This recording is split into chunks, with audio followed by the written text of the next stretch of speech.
welcome to this Let's Talk video, and the subject today is the Arcturian Alliance. This is part of a group of videos about celestial guardians of Earth, and my book that I've written is full of information about these lovely beings that are working in alliance with Earth to help us evolve and ascend. So this is a channeled book from my Pleiadian guide Kyaserial, who's given us all this knowledge. Some of it's knowledge we have and some of it's knowledge that's new to Earth. So all I'm doing is going to give you a quick description, brief description from the chapter of that, the Arcturian Alliance in this book. And then obviously you can buy the book to read about other beings and a bit more about them, a bit more in depth if you wish to. It's a very interesting book because, as I've said, it's channeled new knowledge, so it's quite exciting. And I was talking to another channeler yesterday who I've known for a few years now, and she's getting a lot of information as well, and some of our information was being verified with each other, so the synchronicity of what we're getting we know is correct, because if it's coming into more than one human, it's like when you see a ghost. If one of you sees spirit, you perhaps don't think it's real, but if two or three of you see it or hear the message, then you know it's actually happening. Not that I doubt my guide's words, but it's always nice to get that synchronicity and that clarification that this is factual and it is not made up. So I can't retain all of this channeled knowledge. My brain doesn't work like that. I channel from telepathic to keyboard, and then it's really strange to me because when I read back any of my books, it's like I'm reading it for the first time. I don't retain the knowledge they give me in my brain, apart from perhaps little snippets, or sometimes I look at this, something I remember from what they've said. So the Arcturians are a race that originates from a planet called Corporian, which is Corporian, orbiting a star near the region of the galaxy Arcturus. I don't know if I say this right, Arcturus star. You understand this as the Boot constellation star system, and this star can be seen in our skies, and it's 36 light years from our solar system. So it's actually quite near, believe it or not. And this star has been appearing in our ancient history, like the Greeks. And the Greeks used the word Arctos, meaning bear, and Urius, meaning guardian. And they named that star. And they actually used that name as well, because in some of these beings, when they're describing them, they actually give me their own translation of them. But the Corporians, as they do phrase them as, are from this Arcturus star which was named. And what we have to remember is that quite often when things are named, like a celestial planet, it actually can be influenced by the beings themselves, because they put a lot of information into our atmosphere for us to pick up on. So a lot of our knowledge and the way we've evolved has come from celestial beings, and it's our intellect among us that have all attuned empathically that have picked it up and brought it into our inventions and into our intelligence of Earth. So the other place which it appears is the Polynesians and Hawaiian navigators. They use this star as a way to travel across the seas, because they saw it as a bright wonder in the sky, and you know how the North Star has been used, as the star was used as well. Now, I realise the Pleiadian are in respect loads of races, but I noticed on this paragraph, she started by saying, as I relay the knowledge of the beings that help Earth, I feel it quite a privilege to tell you about them and these beautiful beings and their source of creation. And I feel that Kyaserial has a very high regard for the Arcturians, for the work they do with Earth, which we should get to in a minute. Right, so I actually have a guide called Kyaserial, which is an Arcturian guide, and he shows himself to me. It was in my early days of trance, and I used to feel this being sort of like come over me when I was just sitting in the energy of trance, and it was like I'd suddenly grown a few feet, and I had big long legs and almost felt like a bigger head and knobbly joints, and this is them. And he showed himself to me like a bluey skin. Now their planet is quite a dark blue planet in colour, landscape and sky, and I've had the privilege of when I went to a workshop once, this wonderful lady was doing these meditations where we could travel with our guides, and we didn't know where we were going to go, and my guide Telekin came in and took me to their home planet. Now I remember seeing dark landscape. It was like I was looking at Earth at night, you know, like black is never true black. It was like it was a dark blue landscape. The sky was dark, and I saw angled buildings that looked like they were reflected mirrors, and they were reflecting the stars above, because obviously they have their own star system.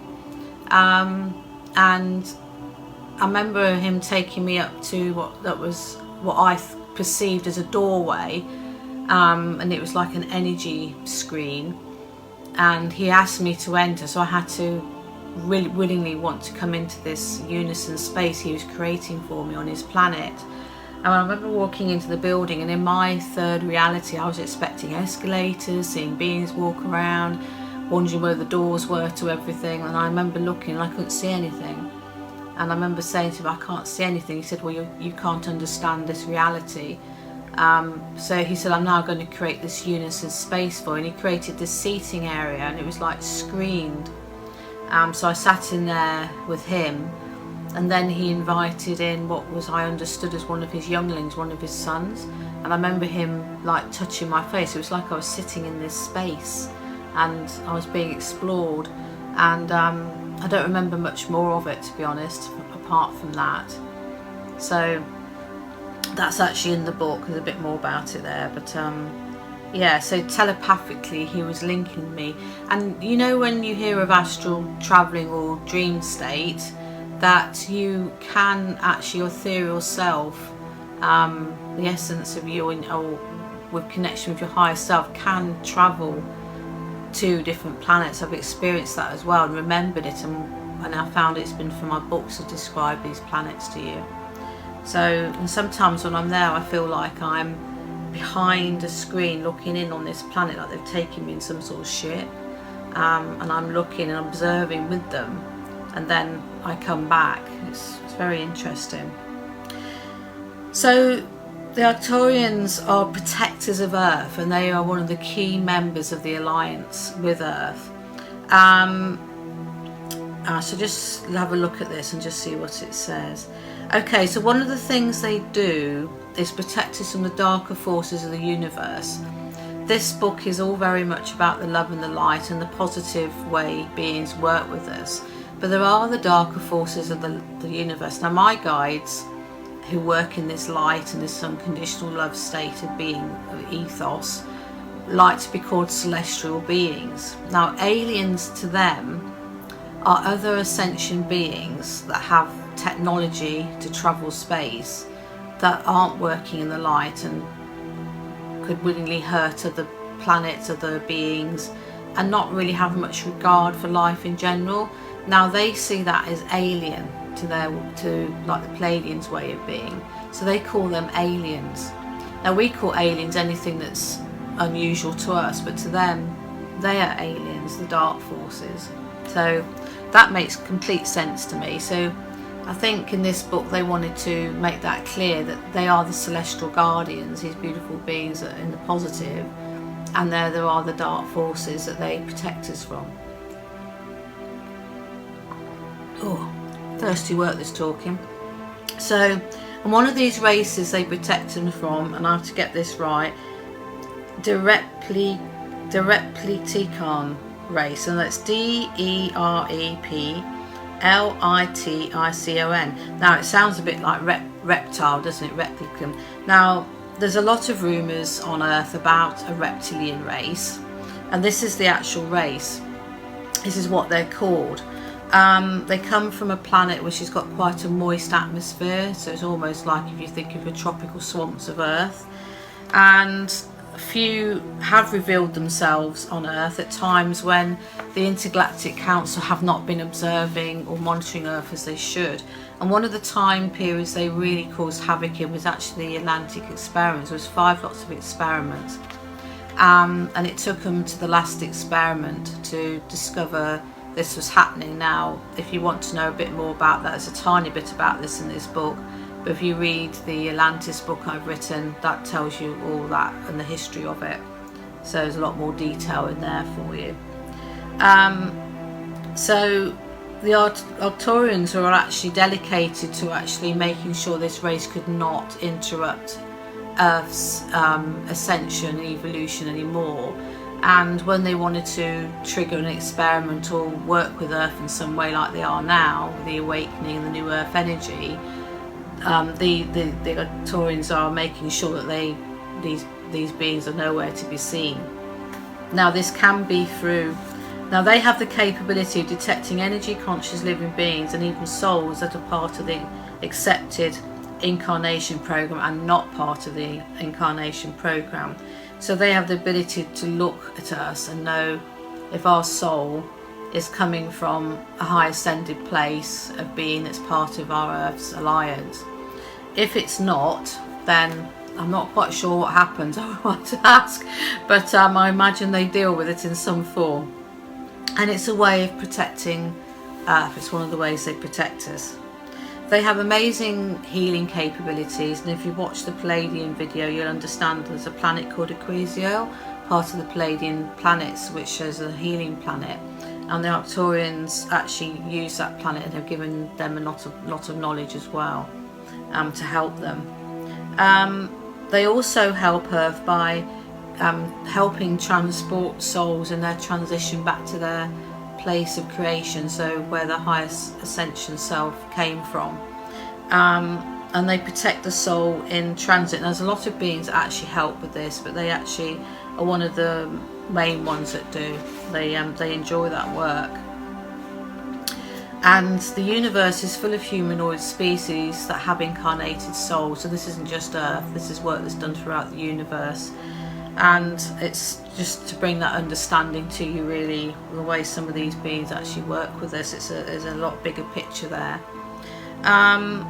So I'll skip that so you can have the joy of reading some of this. I don't want to give it all away to you. Right, the other thing they do, which is quite key, is something called soul fragmentation. Sometimes when, say there's a mass battle, and there's a lot of bloodshed and fear and worry and anguish within that battle, the soul, when the body dies, pulls away. Now sometimes when there's a lot of trauma or sudden death or confusion, it can leave a fragment behind. Now a soul is a reflection of the higher self being that's chosen to incarnate. The higher self being can exist without this reflection of their soul, because they've basically given some of their energy to come in as the soul and say, right, I can watch from here and watch your lives and be part of it and have the information you need, and it stays linked to the higher self. So this fragment is a negative part of the soul. Now when the reflection of the soul goes back to the higher self and it is looked at and reviewed, they take away the negativity that doesn't serve their energy, because they want to look at this with clarity and not keep this negative energy. And they see the emotions, they understand it from their high ascended point of view. So this fragment, but also this fragment could have some information that hasn't gone back, which is key to their learning. So the Arcturians use light workers on Earth, which they have avatar souls. Now I've talked about avatar souls in this book, so you can read about them and what they do, who they are, etc. And these light workers do it without payment. They do it because they've been asked to do it by their guides, and they walk the lands. They can do it singly or they can do it in groups, clearing these fragments back to where they need to go to. And the Arcturians and some other species help with this. So that's very interesting, isn't it? The other thing is that sometimes the earth energy holds negative energy. So imagine where an animal's been killed, where there's trauma, a murder, and the energy of the atmosphere caused around it can be absorbed into Mother Earth. This doesn't serve her well. Now, she can naturally clear herself from a lot of it. So like animal, okay, good example is in nature when, say, a lion kills a deer. The killing of that would be absorbed into Mother Earth as part of nature. But when, say, it's yet another mass battle, or one of the examples they've given here is the Holocaust, is that energy needs to be cleared, that negative energy. There's parts of this earth where there's been so much trauma that even the birds won't sing, wildlife won't come in. So they work with light workers. And the reason they're using these light workers is because the light workers are grounded to the Mother Earth energy, and they find them as a very good source of helping connect with Mother Earth, and then they use that clearing channel through them to clear it. Now, the only thing that can be a negative to that is the light workers doing this could feel tired, could feel a bit of emotion, so they work very hard to make sure they clear them of any of this energy they're helping them with in moving them. Also, the elemental beings help them. Again, if you want to know more about them, at the back of this book in chapter 9 there's a chapter called Further Knowledge, which has lots of other bits of knowledge in it which has been mentioned in the book, and I then clarify all that at the end of the book. That's just to help you with your knowledge, really. That's one of the main reasons, the main reasons they're helping us at the moment, and that will continue. The other thing at the moment is the Earth is in a galactic orbit in the Milky Way, which will affect our evolution point, and it's very important at the moment over the next 5-10 years where it's positioned, that they clear these energies, because it will help with our evolution, our ascension. This is way beyond my understanding, so I can only tell you what they've put in the book, and hopefully it'll bring some clarity to you.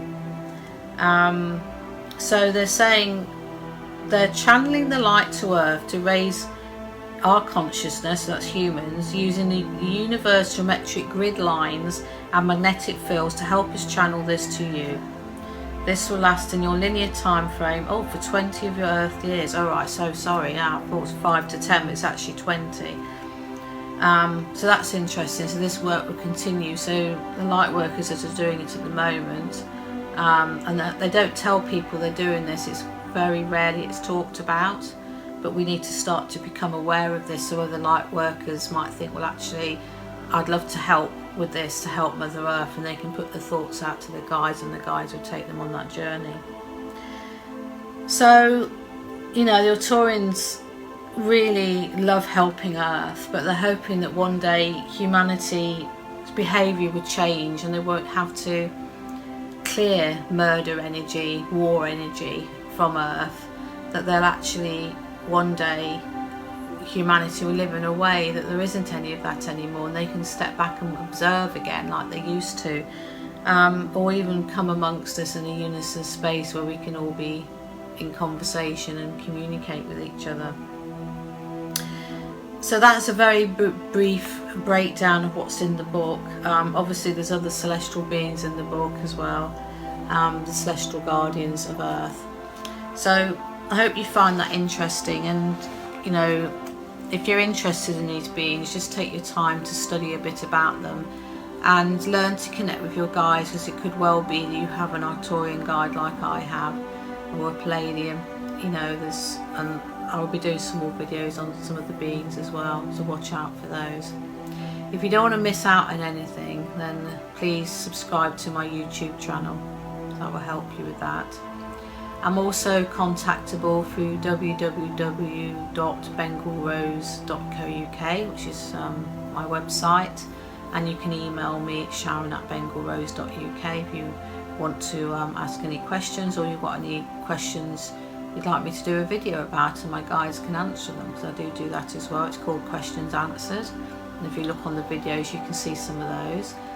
I'm also founder of One Spiritual Movement, www.onespiritualmovement.com, and again the email address is similar to the web address. And I've got Facebook linked to this, pages, I've got Instagram, Twitter and LinkedIn. So you can find me in a lot of places and follow me. I do regular videos and I really enjoy my work in bringing you this channeled information to help you with your spiritual knowledge and your path while on earth. So please enjoy. Thank you.